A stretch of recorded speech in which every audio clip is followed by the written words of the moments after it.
Hello and welcome to the Refs Need Love To podcast, a show that gets real, raw, and behind the scenes with the hardest job on the pitch, the referee. I'm your host, David Gerson, a grassroots referee with over 10 years of experience and over 1,200 matches under my belt.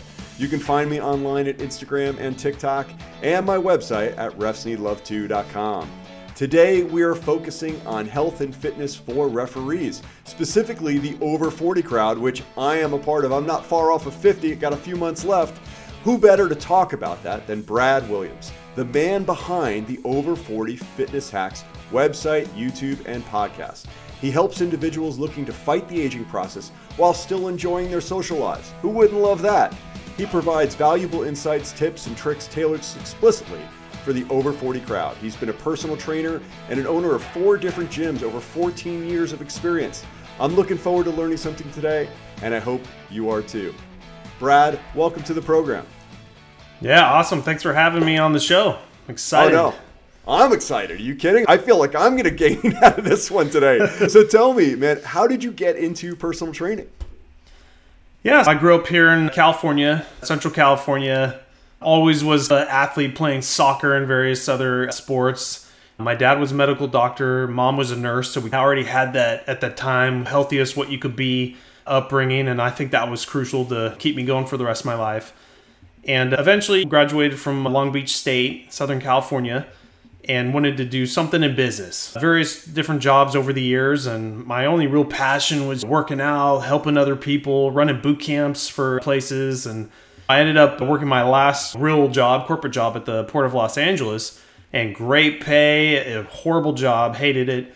And they had a gym there, and I became the kind of resident personal trainer. So I got my certification, my insurance, and I was running a little side business while I was getting paid. And eventually my brother banded with me together and we decided, let's go for it. I hated the corporate world. Let's jump into the entrepreneurship, and opened up my gym, first gym about 15 years ago in Huntington Beach, California.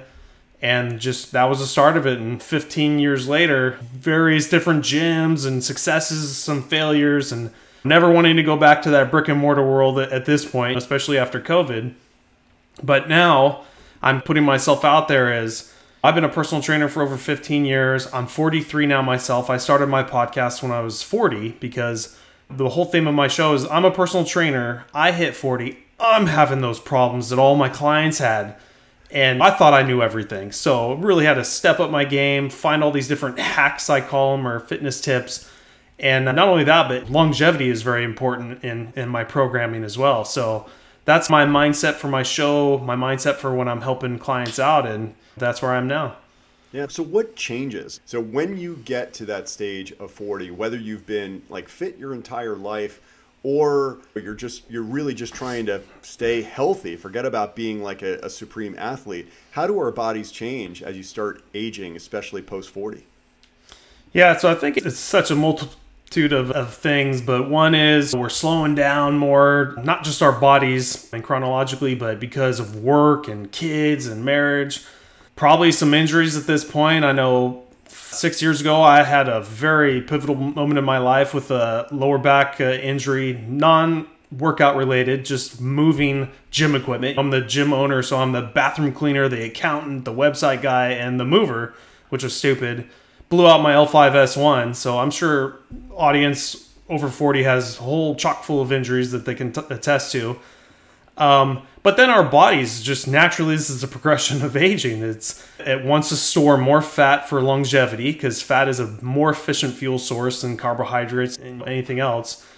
And it starts prioritizing that. You've already biologically probably already had kids or whatever that time frame is, and we're slowing down. It knows that, and it's just harder to do everything. And another component of it too is the mitochondria that's in all our cells throughout our body. Those are the powerhouses of our cells, helps us remain youthful. By slowing down all those things I just mentioned, your body starts losing these. Pretty much starting at 40, it could be a little different for everybody, but exponentially. It just gets worse and worse every decade. And that's a component too of not just building muscle to fight off sarcopenia as you age, but you also got to throw in some fast movements as well. So that's what's great about hearing about your podcast and all the guys that are listening to you and females. that you're still moving fast, because that's one of the things. Most of my clients, we're done with that now. Now it's slow growing and watching out for injuries, but you've already got that part pretty much taken care of. I hope so. I'm not sure. Okay, you just go back 1 second. Mitochondria, and then you said something else with an S that I've heard of mitochondria. I think I took biology in high school, and then there was something else with an S. Are we losing those things, and what can we do to try and keep them?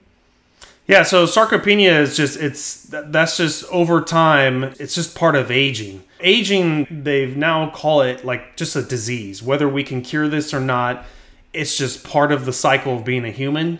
The best we can do is delay this. So sarcopenia is basically just the functionality of losing muscle cells and muscle mass, no matter what you're doing, over time until you die. It's gonna happen. The whole name of the game is to be smart about what you're doing so you can delay this the longest you can.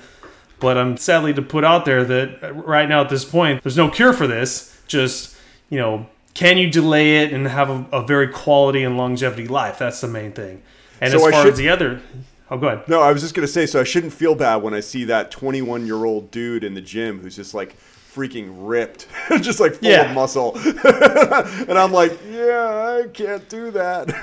Yeah, the biggest thing I like telling clients is you got to stop comparing yourself to your old 20-year-old self and other 20-year-olds. Start comparing yourself to other, whatever age you are, your peers. Oh, my God. One of my favorite things is, and hopefully they're not listening, my fraternity back in college, there's a whole slew of us all the same age. And every year I go see them at some function and I just look around and be like, oh, I am doing good. Yeah.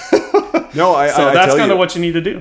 I agree. I have a lot of my high school friends and people I've met from college, when they meet up with me after a long time, man, you look the same. And I'm not trying to toot my own horn, but if you stay active and you're physically fit, whatnot, then everything looks different. Your body, your skin, just the aura you give off feels really different. So talk to me a little bit about dealing with older customers. You have this specialty now focusing on people that are over 40 or maybe over 50 and even beyond that. How does your training for them change as opposed to if you were training someone who was like 20 or 25? Yeah, so a lot of this stemmed from my back injury and having to adjust my workouts, but also everything that happened after 40 with aging and putting a little bit more weight on, even though I was doing the same thing as I was in my 20s and 30s, and just educating myself and going through all these different theories and basically finding out that for the over 40 crowd, it's just, unless you're getting paid to still be that athletic where you need to lift all this weight or run this fast, but for you, it's probably the case. But for a lot of my clients that don't have that, the number one thing is to slow everything down. These bodies, especially with what we know from health and supplements and different programs that are coming out, we're going to be pushing past 100, 110. And our bodies currently, the way we're running these things, are not going to last that long. Slowing everything down and focusing more on what I call time under tension. And that theory gets thrown out there everywhere in the fitness world, and everyone's got their different viewpoints on it. But basically all it is taking a simple exercise like doing a back squat and cutting the weight in half and slowing down the rep movement. So instead of taking 2 seconds down, 1 second up on a squat, which is a normal pace for a normal workout, what everyone knows, and making that 5 seconds down, 3 to 4 seconds up. So slowing it down allows you to stay in more time under tension. So that's the duration of how long that exercise is going to take. And using half the weight, saving your joints and saving the tearing of the muscles and everything. And that's another caveat of what people don't understand is they think lifting as heavy as you can, as fast as you can, that's where you're going to grow your muscle. And it will, but that's not why your muscle's growing. Your muscle's growing from a stimulus response, hormonal response to what you're doing. So that's why the longer you can stay time under tension, saying doing squats with half the weight, but you're probably doing those 8 reps and it's taking you 10 to 20 seconds longer than the other method, that stimulus response is going to do more for you having a longer duration to build the same amount of muscle mass as what you would have done with that heavier weight. So it's grasping that theory and helping the over 40 crowd with that. Just, oh my God, they get the same results of what they want with less damage to the body. So I think that's the number one most important thing that I switch my clients to. Yeah, and I tell you, so Unfortunately, my father was in the hospital last week. He's doing much better now, but I was down in Florida and I went to his community gym and there were a bunch of over 60 people in there working out.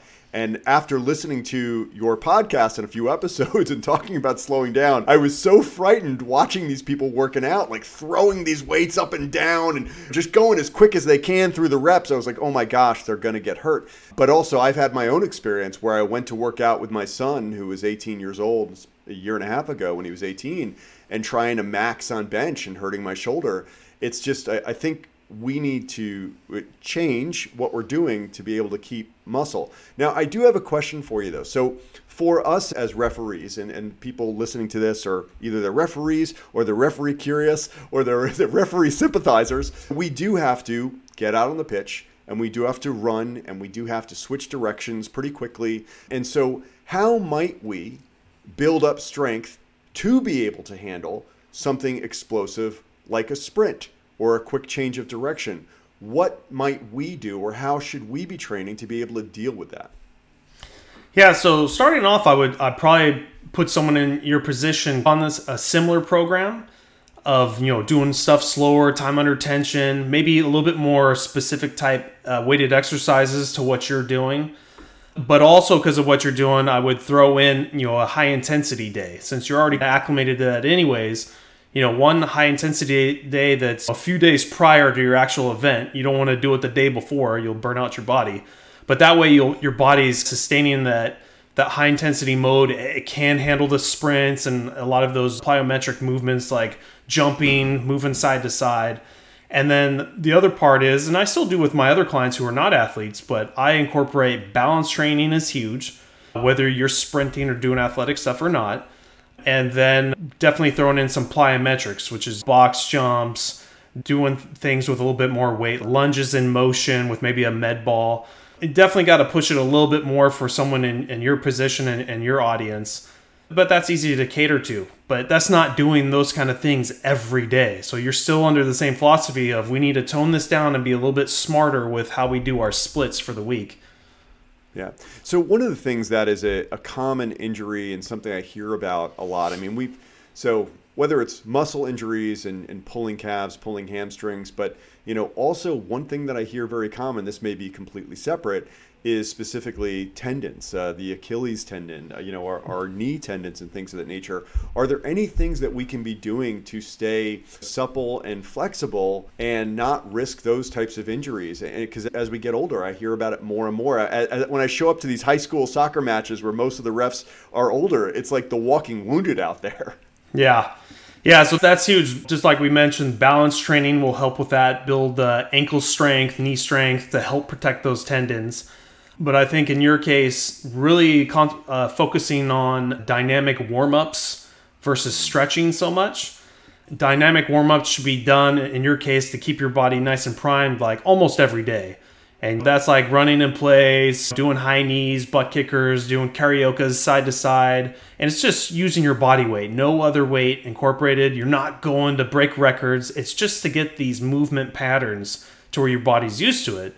Then for stretching on days well before game time, it's okay to do those more deep stretching type exercises. And everything's basically a kinetic chain from the feet up. So if you think of it that way, you need to do some stretches for your ankle, rolling your foot side to side, and you can use bands to give you a little bit more force to play with. And then stretching out that calf, stretching out your quad and hamstrings. All those are real important, especially in your world. Not so much in my slower down bodybuilding world, which is what I'm more into. But the most important thing is not to do those stretching components before game day or maybe even the day before. The dynamic warm-ups are more important. And then after that, it's just the game of recovery. You're in the same boat as anyone else who's over 40, whatever type of program they're doing. You need your rest. And that's sleeping well and rehydrating, making sure you're getting a lot of electrolytes. And I think that's even more so in your world of how fast that pace is being a referee. Yeah, I tell you, I always get so worried for my colleagues when I show up to a match and I'm out there doing my warm-up. So I do a dynamic warm-up about 10 minutes long before every match, and I go through all of my motions and lunges and the karaokes and the butt kickers and all that kind of stuff. And then I'll see another ref my age or older, like doing a stretch, again, an old school stretch, right? A quad stretch and maybe a little bit of a side lunge. And then they're going out on the pitch and running. And I'm always like, oh my gosh, like, dude, you are right next to an injury, man. Yeah, and some of those things, even for the well-trained athlete who's got put them in a program, it's just going to happen. That's why I quit doing flag football in my late 30s. But you got to do what you got to do. But definitely in components, like you need to work on ankle strength today, the next day, you need to work on knee strength. Doing ladders, I think, is huge in your field. I don't know if you've ever seen those agility ladders. Not only does that work on balance, but it works on your ankles and your knees at the same time. And there's all these different combos you can just watch on YouTube and just copy it. I think those are just huge for lateral movements, all those smaller muscles that help protect your joints and ligaments to help something not happen horrible like an Achilles tear or something like that. That's so interesting. This 2 years ago, I actually started doing jump rope. And I tell you, within 3 months of jumping rope, I used to have some serious Achilles tendonitis. I have no issue, none at all. But I've never tried ladder, and I've seen people use a ladder before, not my peers, but usually younger guys. But that's actually something interesting to pick up. That kind of gets me to my next question about favorite exercises. Let's talk about, we'll kind of work lower all the way on up to core and upper body. So again, I'm 49. My audience, I think, is mostly guys who are over 40 here. What would be some of your favorite exercises, lower body, for us over 40 people? Yeah, so starting up from the feet up, like I said, balance and agility ladders for everybody. I want to make sure I understand. Are you talking about standing on a Bosu ball and bending over? What does balance mean to you? Yeah, so it's all those things. It's first, starting with a new client, we'll usually do like flat discs or balanced discs, not that Bosu, because it's a little more flatter, less risk to injury of them rolling their ankle or something. Having them doing simple squats, we could pass medicine balls to them. You could end up putting one foot on one of those discs to do lunges, put it on the back foot. Everything is about shocking the body and making everything different. Maybe graduating to the Bosu ball where you have to use a little bit of ankle strength to help pull in your feet, because naturally that rounded shape of the Bosu ball wants you to fall to the sides. And then doing stuff in motion. So lunges, walking lunges and twisting, that's all components of working on your balance and eye-hand coordination, feet coordination, not just getting the workout for your legs. And you can incorporate a little bit of small weights on it, but if your focus is balance, probably should be either body weight or very lightweight. And then you can balance on one foot and even do exercises on one foot. So moving up towards legs, every day I'm doing single leg something. Whether or not I want to do deadlifts, RDLs, or back squats or something, single legs first, and I do them every single time. It just gives that leg a chance to work on ankle strength, work on knee strength, because you're having to balance while you're doing this motion. And you're usually doing slower, safer exercises with weight now because you're doing more deadlifts or squats, and you can put a little bit of weight on there. And then graduating to both legs firmly on the ground, and you can do thrusters, RDLs, deadlifts. One of my favorite ones, once you get everything warmed up, is just doing RDLs. And that's kind of a version of a deadlift where your butt's sticking the back a little bit farther and your head's fully down. So you're getting a little bit of lower back in there too. But under my theory of time under tension, you've got half the weight cut off. You're taking 5 seconds up, 5 seconds down. And you are just, by 6 reps in, you are feeling that burn. And it's just one of the greatest exercises to get your hamstrings, your calves, your glutes, your quads, everything. So that's starting with that. Yeah, I will tell you. So after listening to your podcast, I had a workout night. And again, I don't get to the gym very often, so I'm usually doing legs and I'm doing upper body too. But my gosh, I swear, normally for upper body, I'm very scared about using heavy weights because I don't want to hurt myself and damage my shoulders again. But I did what you said.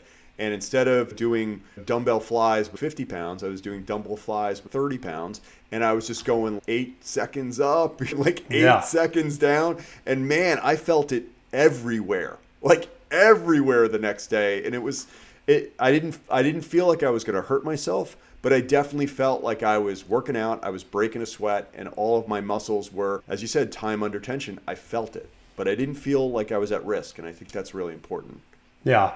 And I think for upper body stuff, anything where you're using dumbbells, I like that. Same reason. You're independently having to hold these dumbbells and using smaller muscles to help balance. But you graduate up to machines with a bar, and that's fine. But I think a lot of people in the fitness space, kind of the old school bodybuilders, will hit me up. No, mechanical tension is more important than time under tension because it builds muscle faster and this and that, and you can get progressive overload. And my thing is to them, first of all, where's the set point where you're saying that you're done lifting all this heavy weight and what are you getting out of it? Two, I can still progressive overload with my theory as well. When you're slowing everything down, that 5 seconds down, 5 seconds up, if you can go up in weight and you're used to it, go up in weight. But it's still half the weight of what you used to do. So it may take maybe a little bit longer to get the physique that a bodybuilder wants, but that bodybuilder will still get that physique, slowing it down and using half the weight. I think it's just safer, and I've never felt as good as I do today with this style of workout than I did in my 20s and 30s. Yeah, no, I hear you. I have to tell you, there's a lot of things that I don't do at the gym because of I feel like I'm risking myself, like my back. Like you talk about a barbell back squat. Everyone's like, oh, it's the most important exercise you can do. I felt nervous or concerned. Is my form right? Am I going to hurt myself? I don't want a back injury. So I've really avoided it at the gym. Now I'm thinking to myself, well, what if I go back and instead of throwing the 45s up there, I just put the 25s up there? And I take my time and I really go down and concentrate on form. Can I turn that into a good workout and something that's really going to yield results for me? Because again, at my age, I'm not trying to be a bodybuilder. I just want to be lean and safe and fit enough to do what I want to do on the weekend. Yeah. And you know what? There's a million exercises to do the same thing too. I just mentioned the barbell back squat. Some people can't have the flexibility to keep it back there. That's fine. Grab a pair of dumbbells or do a goblet squat where you're holding the dumbbell with both hands. There's so many different workarounds to everything to work with people. The main thing is you should feel good while you're doing each exercise. If it doesn't feel good, then stop it. If you want to go to a physical therapist to work on stuff, you can, but don't do stuff that doesn't work for you. Yeah, I think that's a great point. I think you're talking about don't try and push through the pain. Right? Exactly. I know. Everyone needs to learn that lesson. I need to remind myself of that lesson every now and then. So we were going up. So we did lower legs. We did like the upper legs and glutes. How about for core? Anything you recommend there? Yeah, so for core, I kind of philosophy in my 20s was shock the body with as many different core exercises as you can. And throughout life and talking to a million different physical therapists, going through the injury I had, pretty much now it's 80% of the time should probably just be planks or planks in motion or side planks, because any extra motion you have on your vertebrae is just not the best. If we're talking about longevity and God, I already blew one out and I have to worry about this. There's so much that a plank can do for you. Most of the time should be spent on that. And then the rest of the 20% of the time I think should be you can work on other things. The main thing is not to do the same one every time. The worst thing is watching someone who's just doing sit-ups, and one, they're probably doing them wrong and using their hip flexors and not their core, but they just do it every day, all day, and then they end up quick trip to the physical therapist because they've got a whole slew of problems. If you had just mixed it up, your body probably would have repaired itself even if you were doing something a little bit off. So that's my thing. And I think it's better for the body to always constantly be shocking it with different exercises so your body never gets used to the same routine. Cool. And then just the last one, of course, because you want to look good in your ref jersey out there. Upper body, any suggestions there? Yeah, it's the same thing. You could pick a whole slew of different exercises. It's time under tension, could still get you that physique that you're looking for. And my favorite ones, I like doing incline press with a bar. I just think dumbbells, it's a little risky being in that position because your shoulder's a little compromised being impinged in that position. But almost every other exercise for back and chest, I just use dumbbells, whether it's flies, chest press, military rows, and shoulders. Anything overhead, I think, maybe even lighter than you think and go even slower than you think. Because with your shoulders, you got your rotators to think about too. Everything will grow even with a quarter of the weight, not even half the weight, a quarter of the weight. It still will if you slow it down. And I think over 40 crowd, God, between Achilles injuries and rotator injuries, those are the top two. Cannot have them. Yeah, no. You'll never be rotator the same cuff. person ever again either. It's first off, it's a really long recovery on a rotator cuff. It doesn't sound like a lot, but you're out of action for a year. 6 months, 6 months to a year. Oh my gosh, it's crazy. I have a friend who's a big tennis player, and now he's a pickleball player. But it's like, but he was an amazing tennis player, but had both rotator cuffs go and had to go through a really stringent recovery. But he was out. He couldn't ski. He couldn't do a lot. It was a big issue. So next thing I want to talk to you about. So thank you so much for sharing your insight. Again, the moral of the story is slow it down. Cut the weight. If you are someone who needs to be performing at a high level, and I think some of the refs who are listening to this still do need to be able to motor up and down that pitch, that it's okay to have a high intensity day during the week. Just don't be doing it the day before game day, and you don't feel like you need to do it 4 days a week. So exactly. I think I've got your high points there. So the next thing I wanted to talk about is nutrition. Just again, in our referee world, generally speaking, outside of high school season, we've got games normally that are all weekend long. So I've got a game tonight, Friday night. I've got 3 games tomorrow, 3 games on Sunday. So the weekends are bananas in season, usually for us. So what should we be focusing on? Again, maintain weight, like not gain a lot of weight because our metabolism slow down during the week, but also make sure that we're going to have the energy we need to be able to perform on the weekend. So can you talk about kind of midweek versus night before and maybe even game day? Yeah. So besides just a healthy diet overall for everyone, right, and staying hydrated, more specific to your field is water is not good enough, plain water. It needs to be electrolyte water. Your body just works so much better when it has all the minerals it needs, especially potassium. That's one that a lot of people are lacking in a normal American diet. We're very high sodium, low potassium, and it needs to be flipped the other way. And it's a very, very dangerous supplement to take, by the way, if you don't know what you're doing. So the best is just buying electrolyte water that already has all these minerals in it in its natural form. And I think that should be huge the day before and the day of what you guys are doing. And then the other thing is, and I talk a lot about in my podcast that for the over 40 crowd who's not doing what you're doing, low carb is in my realm of longevity and looking good and feeling good. In your guys' field, carbs are huge. You're still producing. You're still athletic.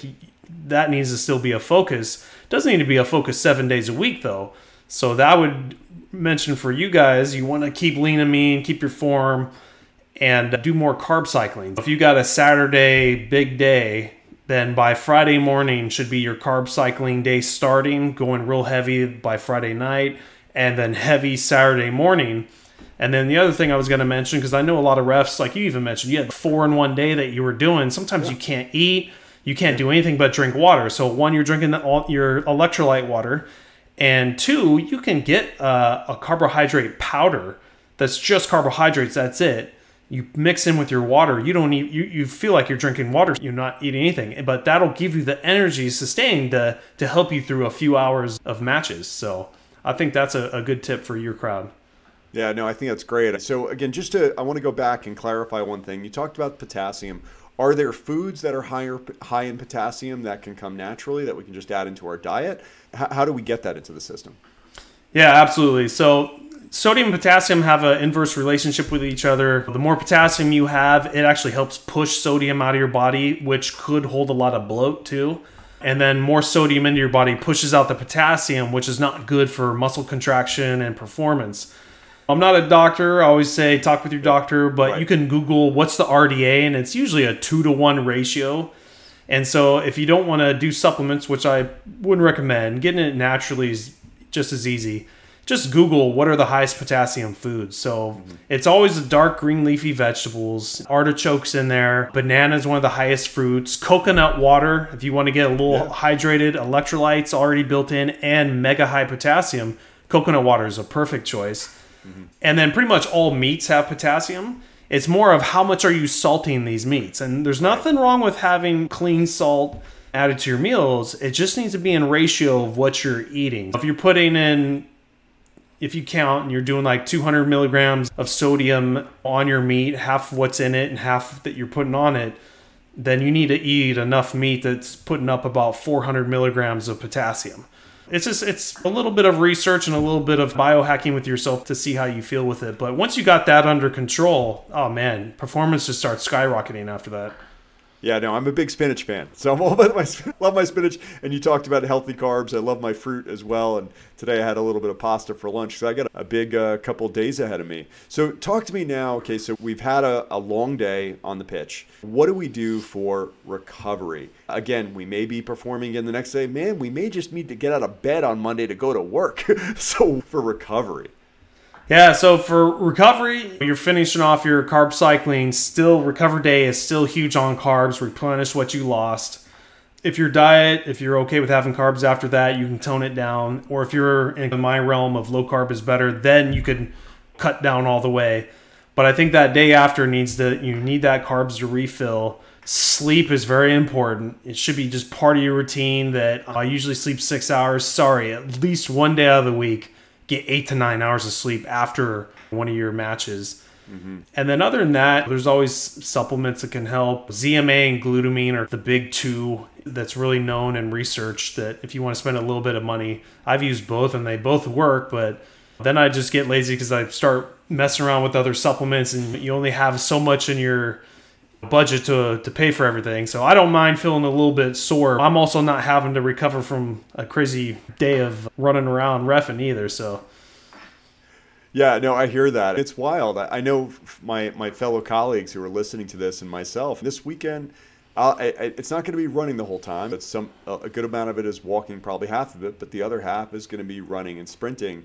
And I guarantee if the weather cooperates this weekend, it's going to be about 20 miles on the pitch, easily 20 miles across those matches because I have 5 centers on 7 matches that I'm doing, and I average about 5 miles, per center that I do. So it will be a lot. That recovery is going to be important. Do you have any other advice, Brad? Any other thoughts for that over 40 crowd? Anything to inspire them, or just advice for them to be thinking about as they move forward and then they age gracefully and want to continue to stay active? Yeah, my biggest thing is, and I've already said it a bunch of times, you need to start thinking about slowing down. Whether you have a day or 2 days that you're doing what you guys are doing, over 40 crowd, there's so much more benefit to rest and recovery than what it was like in our 20s and 30s.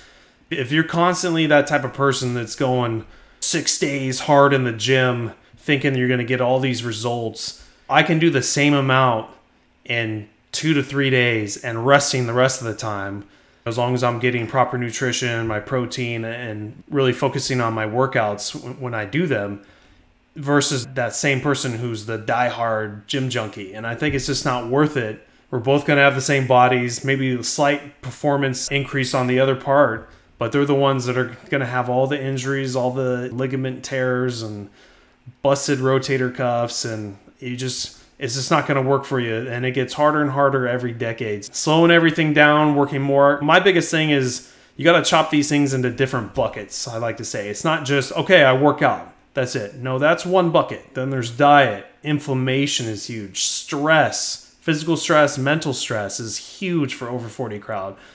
Sleep, we've already talked about. And you don't have to be perfect in each one of them, but you need to dabble in each one of them to optimize your body. So when you are doing one thing that you like, whether it's working out or doing sports or whatnot, you have all the other buckets at least somewhat covered to help you in the long run. So, yeah, I think that's such great advice. I think for all of us, if I could sum up what you're just saying, work smarter, not harder. Not harder, yeah. Yeah, and it's huge. And I tell you, so I'm going through my mentor certification right now. And as a referee on the pitch, I had gotten some feedback because I'm trying to bust my butt up and down the pitch. And the feedback from the mentor is, take it easy. You don't need to bust your butt every single time. And work on your anticipation of where that ball is going to be and where that play is going to be, so you can just keep moving, keep walking in that position and anticipate where the play is going to be, as opposed to always having to run from behind the play. That's not a good thing at all. And so I think that's something for us as we age. Again, Brad, you talked about nutrition, you talked about recovery, you talked about sleep, you talked about working out differently to be able to do all the things that we want to do on the weekend. Because again, my people who listen to this, they are active. We want to stay active, but it's going to be a different kind of active than if we were 18, 19, 20 years old versus 49, 50, 51 years old. It's going to be different. It doesn't mean that we're worse than anything, but it does have to be different as we age. That's for sure. Exactly. My gosh. My slogan is, fitness after 40 doesn't have to be this hard. So that's my mentality and what I preach to all my clients. I love it, man. So Brad, how do people find you? If people want to continue listening to you and learning from you, where do they go? Yeah, so easiest way is follow me on whatever podcast player you like listening to. I'm on everything. It's Over 40 Fitness Hacks, and that's 40 the number, not spelled out. And same thing for my website, over40fitnesshacks.com, and that's same thing, 40 not spelled out. That's the two best ways. Outstanding, Brad. I cannot thank you enough for imparting us with your wisdom and knowledge. I know I'm going to change how I do things as I go forward, and I expect many of the listeners are going to change how they do things going forward, and I can't wait to hear from all you out there as to how it has affected you. All right, Brad, thank you so much. I'm just going to roll us out here, but again, anytime you've got something to impart, and if you have any soccer questions, you know where to go. Awesome. Thanks a lot, David. Outstanding. Guys, I hope you enjoyed today's podcast. These tips and tricks are important for everyone, but especially for us referees who are getting up there in age. We may have more wisdom and experience than our counterparts that are in their teens and 20s, but our bodies are different, and they need to be treated differently as well. If you like today's pod, please check out my social media channels on Instagram and TikTok, the website, and the merch at refsneedlove2.com. Father's Day is around the corner, people. Treat yourself or someone else. If you like the podcast, please send it to everyone. I appreciate your support. And as always, I hope your next game is red card free.